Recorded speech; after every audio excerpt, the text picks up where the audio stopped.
Hello everyone, welcome back to the channel. Now today I'm going to be bringing you an album review. Now album reviews is something that I'm more passionate about doing than segments, because if you guys haven't noticed, I did privatize the videos of my new segment, What I've Been Into. Guys, if you guys couldn't tell, I'm just not as passionate about that segment. I really just don't want to do segments. That's the thing. I'm not as passionate about them like I was last year. That's just the way it is. But album reviews is something that I do like doing for the most part. So today we'll be taking a look at not one, but two albums technically. We'll be taking a look at In Flames, Lunar Strain, and Subterranean. Now, these are really some old school In Flames albums. These both came out in the 90s.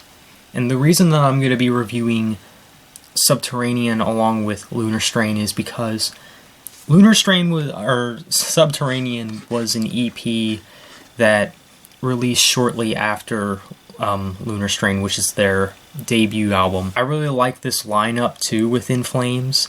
This is when they had the vocalist who is now the vocalist for Dark Tranquillity.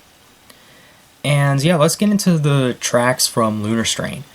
Now, it starts off with Behind Space, which I think is an incredible track. Definitely top 10 In Flames song material. I think it's excellent. It's a song that starts off strong with some really catchy riffs, and it's a song that really knows how to throw surprises at you. I think it's a great opening track. Definitely one of the best opening tracks by In Flames. And then the title track, Lunar Strain, is a pretty cool song. I really like the drumming in this song, and I really like the vocal delivery. The vocals really sound aggressive. And I think it's one of In Flames' best title tracks. Star Forsaken is another one that I do really like. This one has some violins in it. It's pretty folky sounding, and that can pretty much speak for a lot of the tracks. And I think Everlost has some cool stuff in it. Everlost Part 2 features a female vocalist. I'm not really sure who it is, but it's an interesting song. Yeah, there's a lot of great songs from Lunar Strain. I think it's one of In Flames' best albums. Of course, it's in their 90s era, so of course, you can't go wrong with any of their 90s work. And yeah, I like Lunar Strain a lot. It's a great album. And then the EP that came shortly after, Subterranean, this is a really good release too. And I know there's some people that have this a part of their discography, like a part of their album catalog, and for good reason, because it is almost album length if you think about it. It comes with 5 new songs, if I'm not mistaken, or maybe 6 or 7. Not entirely sure, but and it does come with some like covers, and yeah, a couple covers. But we'll get into the original material from In Flames first. Stand Ablaze, the opening track, again, incredible opener to this EP. I really like the instrumentation. It starts off with like this eerie vibe at the beginning. And if you listen to the intro of this song closely, it kind of sounds like the vocals are like being like screamed backwards or something like that. Like it was recorded in reverse. But I really like the intro. It gives off a really cool vibe.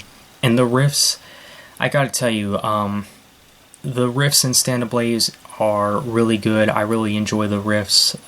It's a real catchy song. And Ever Dying is a pretty cool song as well. And the title track, Subterranean, is a song that I do return to a lot when I want to listen to In Flames. Mainly because of the guitar work. I really dig the riffs, especially like in between the vocal parts, like after, the vocals, then the riffs, vocals, then riffs. And I really like the drums that really build up to the riffs. I think it's a really cool track. And I do want to talk about the covers, not including the 2 bonus songs, but the covers. Eye of the Beholder, which is originally done, of course, by Metallica. Really interesting cover. I really like the way they did it.